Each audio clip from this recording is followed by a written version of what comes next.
Juste c'est pour vous montrer, parce que je pense que vous n'êtes pas très familier avec ce type de documents. Donc qu'est-ce qu'il y a dans un contrat de licence? Donc il y a un article préliminaire avec des définitions. Donc tous les termes importants qui sont employés, on va les définir juridiquement pour qu'on s'entende vraiment sur ce qu'ils veulent dire dans le document. Vous avez la nature, l'objet et l'étendue de la licence. Donc par exemple là on va définir ça vous donne le droit d'exploiter quoi et de vendre quoi en termes de produits. Donc on définit ce que c'est qu'un produit. Donc il faut vraiment réfléchir à tous les mots parce que chaque mot a son importance. Et si vous réfléchissez pas trop, vous allez vous exclure des produits potentiels. Il faudra revenir trouver la structure pour renégocier. Toujours pénible. La durée. Donc en général, si vous avez un brevet, ça va être pour la durée de vie du brevet et voire plus. Donc ça peut être très long. Là, vous allez annoncer que vous développez tel ou tel produit, que vous allez chercher à les commercialiser. Donc vous engagez aussi, c'est un point qui est important avec les structures de valorisation françaises, vous engagez à commercialiser et développer. Donc ça veut dire que si vous ne développez pas, la licence va être cassée.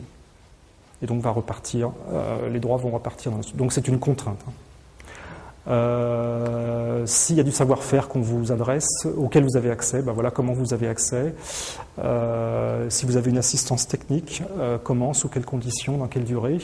Des conditions financières, donc c'est notamment des taux de royalties, des redevances et des paiements sur jalon. Donc la propriété intellectuelle à laquelle vous avez accès, mais aussi s'il y a une contrefaçon, qu'est-ce qu'on fait, comment on s'y prend, qui porte le flambeau. Des garanties et des indemnisations, s'il doit y en avoir, de la confidentialité entre les deux parties, la résiliation du contrat, qu'est-ce qui en fait si jamais il y a une résiliation, s'il y a un problème, dispositions diverses, régime du contrat, si on va devant quelle cour, si on n'est pas d'accord et s'il faut aller, on a besoin d'un juge pour trancher. Donc vous voyez, tout ceci, c'est un document qui peut faire, dans mon cas, il fait à peu près 40 pages, donc c'est assez long, assez indigeste à lire.